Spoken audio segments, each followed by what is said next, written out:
she's been seen this before, so right there, wherever she's at, I'm gonna put this bag. Let's say she was jumping around real hard. If I put this bag over this way, she goes that way, I'll put that bag over there. Like right now. Wherever she's at, that bag, she ain't gonna get away from that bag.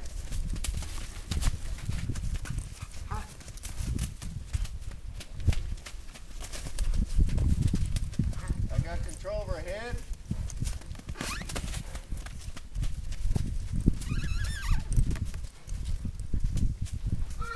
Now there, she stops. Then I'll remove the bag. She wants to come into me. At that time when she first came in, when she's licking her lips like that, she's looking for me for leadership. But the way I think with these horses, yes, I want to give them leadership, but I want them to feel comfortable in their own skin where she don't depend on me so much that she's got to be up my butt. I want that self-confidence level to be up there too. So until I ask her to come in, I want her to stay there. So once I do it on the ground, and like her, she's standing there real nice now, I'll just start flipping.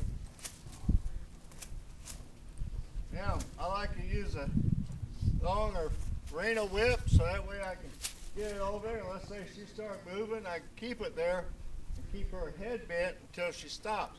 And if she stops moving her feet, then I pull the bag away. And I do this before I even saddle them up, every horse. Now, doing this, if you got a horse that's really spooky at the back, after they stop spooking, don't stop there. That's where people get in problems. You keep it at, like I got one horse here that was really scared of spag. And even now, after it's having over 45 days on it, I still take the plastic bag to her. Even though she stands there, I take it back to her to refurbish that and help me along the way. And what helped is I've helped build her self-confidence. The first time I put her over a teeter-totter and the bridge and everything, she just went. So after I get this horse ready for that, you know, they're standing in the bag, then I start getting them used to prep work for the saddle. My long lariat, it's in the truck with the clip.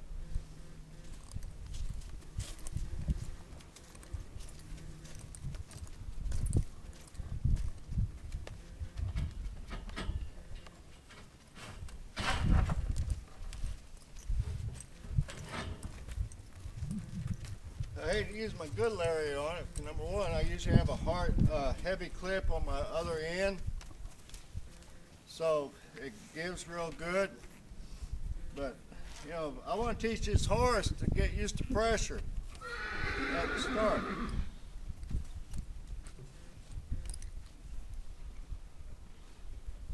And you've seen me do this with the bucking horses.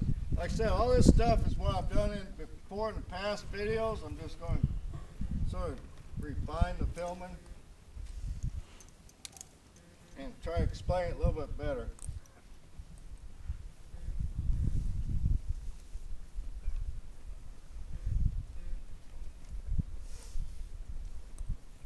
And every time on these colts, when I'm starting them, I always keep a safety line on them.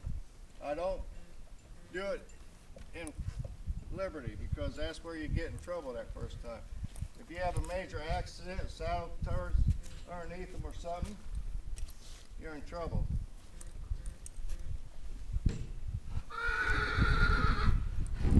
Now this mare is not going to react to this because, like I said, she is broke under the saddle.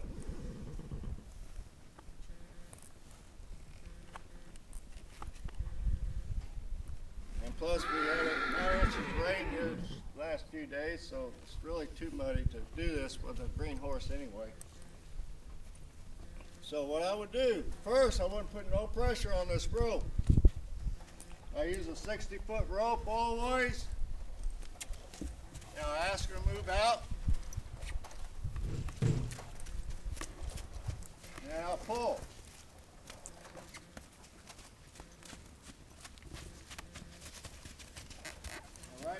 as soon as she gets to it, I take the pressure off. I quit pulling. But let's say she was bucking around here, I'd keep that pressure on there. Well, there we go. I'll keep that pressure on, just like that, until she quits.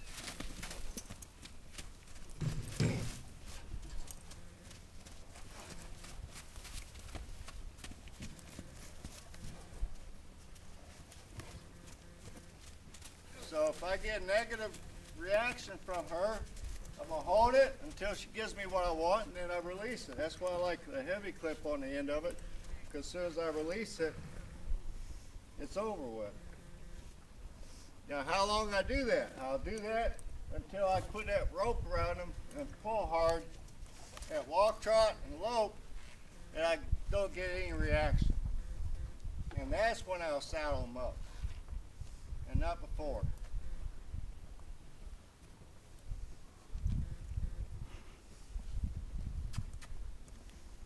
I've seen a lot of horses get ruined by people. They just throw a saddle on a horse for the first time, and they just let it buck it out, and then the saddle turns underneath them, and it happens to all of us. You know, but at least with a safety line on it, you get control of that head and keep it from going through a rail and such things.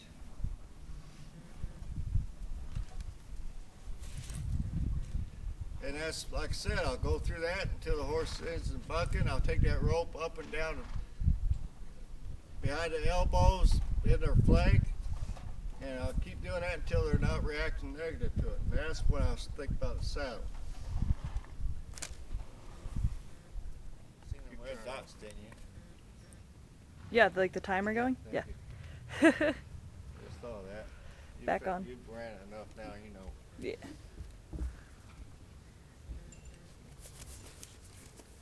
Snag.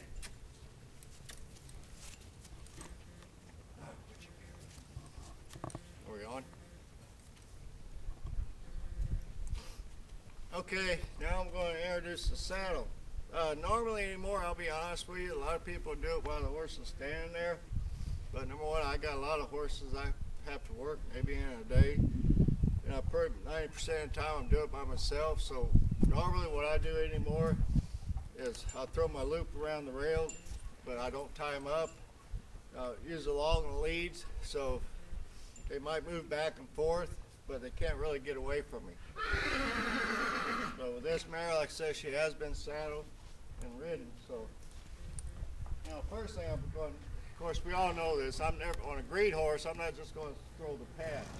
So with all my steps with plastic bag and stuff, it's usually no biggie. So do I let them smell it? No, I don't get around with that. What I will do, I'll get up here and start petting on them with the blanket. And if y'all see anybody other videos, we all do the same thing. The only difference is I'm not going to say, see this blanket, it's not going to hurt you. You can smell it. I'm just going to get up here and get the job done. So I'm going to just pet on it first. And a normal horse would probably move around. So let's say she started moving, and just keep this, move with her, control her head, keep this pad on her till she stops moving. And if she stops moving, then I would take the pad away from her. Then I would do it again.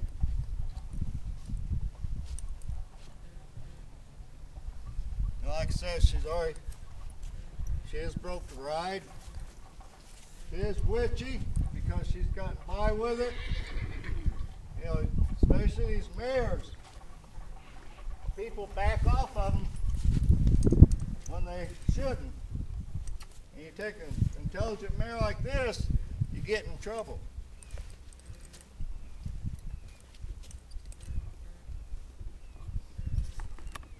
Now, usually on a green horse, I get all my stuff over the top because I'm not just going to, I do it a little different. Once this horse is standing here, use my knee and I just put it up there. If they go move, I go do it again. I had that one Mustang here that the woman started, didn't do a bad job, but she did the pussyfoot around with getting a saddle on. Horse had 80 days on it, he still had a pussyfoot around with it to get the saddle on.